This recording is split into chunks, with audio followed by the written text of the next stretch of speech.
Hello YouTube, Happy New Year. This is my first, review in, a year. I think I'm gonna start doing hardware reviews, hardware reviews.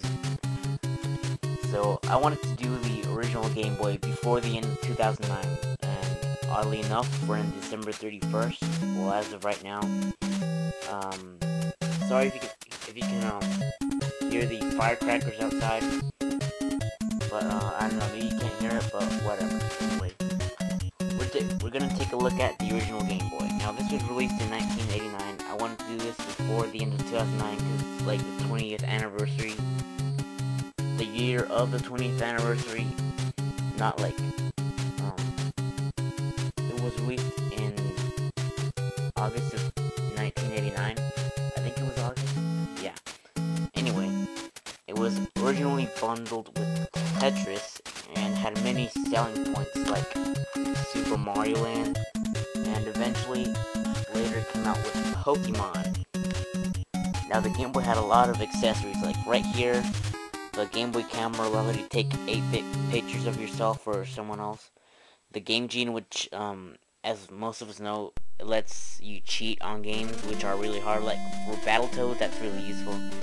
The link cable, which allows you to play 2 players in games like Tetris or F1 Race, or 4 players even with games like Baseball 2000. The Game Boy printer, which lets you print out pictures taken with the Game Boy camera, as well as other things like print out passwords on other games or stuff like that. Print out your Pokédex on Pokemon Yellow. Now, the Game Boy had 2 main competitors: the Sega Game Gear, which was released in 1991, the Atari Lynx, which was released in 1989.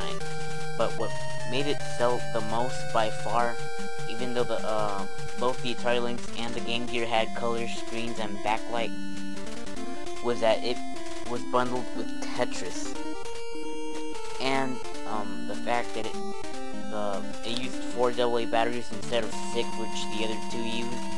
And this one wasted in about 36 hours, where the other ones was wasted in about 6 hours. I hear, no, like 4 hours.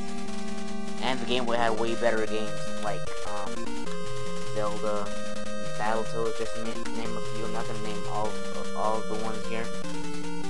But again, the major selling point of the Game Boy was Tetris and Super Mario Land and the Pokemon games, which pretty much blew out the competition. The buttons are pretty much the same as the NES, the D-pad, A, B, start, select, and it has a P-soup screen, which is kind of odd, but whatever. Up there it says dot matrix for stereo sound, stereo only if you have earphones, and dot matrix, I think it just means it's 8-bit. Yeah, it's 8-bit, but it can only use 4 shades of gray, and I think 4 sound channels, and the NES that had 5. So I'm just gonna show you some footage. I'm gonna pick up random things. Alright, TMNT, follow the Foot Clan.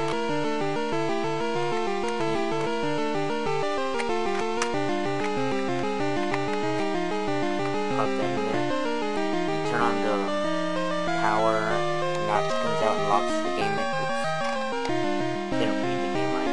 Sorry.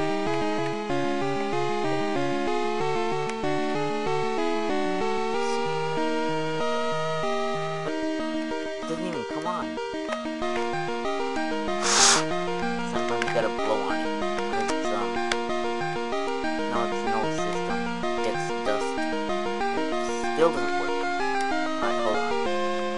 Alright, half an hour later I got it to work. And alright, apparently it was a contrast, which I don't know what happened.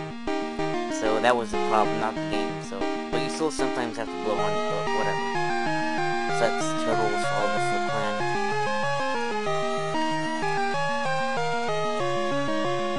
Alright, there's Leonardo. He just like the NES. Alright, I'm getting my butt kicked out here.